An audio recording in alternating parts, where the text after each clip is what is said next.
एक ऐसी खबर जिसने सभी के होश उड़ा रखे हैं। नोएडा के ग्रेटर नोएडा के एक गौतम बुद्ध नगर इलाके का एक 20 साल का लड़का, जिसके खाते में अरबों रुपए आ जाते हैं। 1,13,55,000 रुपए इसके अकाउंट में आते हैं, इस 20 वर्षीय लड़के के। और जब दोपहर 2 बजे ये अपने अकाउंट को चेक करता है, जो कि इसका अकाउंट यूपीआई से कनेक्ट था, तो वो देखता है कि एक इतनी बड़ी रकम उसके अकाउंट में आई हुई है जिसे वो सोच भी नहीं सकता, और ना ही वो उसे गिन पा रहा था। बेरोजगार लड़का था। उसने सोचा कि एक टेक्निकल ग्लिच है, टेक्निकल इश्यू है। उसने फ़ोन स्विच ऑफ कर दिया, फिर ऑन किया, फिर देखा तो वो 1,13,55,000 रुपये ही थे। अब उसके बाद उसने अपने रिश्तेदारों और जो घर वाले थे उन्हें बताया, और बिना 1 रुपया खर्च किए, उनमें से 1 भी रुपया ना निकाला, उसके बाद सीधा बैंक चला गया जिस बैंक में उसका अकाउंट था।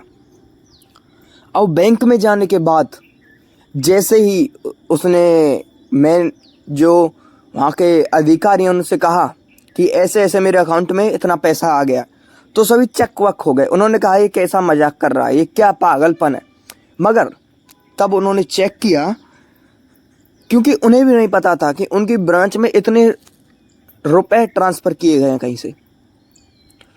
जब उन्होंने चेक किया तो उस लड़के ने बताया कि जो बैंक के सभी अधिकारी हैं, इसकी जो चेक करते जिसने चेक किया वो एकदम कुर्सी से खड़ा हो गया और अपने दोनों कानों पर हाथ रख लिए और मुंह खोल दिया, ऐसा उसने कहा। और इसके बाद जैसे ही बैंक के हर अधिकारी ने अपने अपने सिस्टम पे चेक किया, सभी के होश उड़ गए, चक्के बक्के हो गए। यहाँ तक कि जो बैंक के मैनेजर थे उसे समझ नहीं आ रहा कि शायद ये पैसे आए कहाँ से।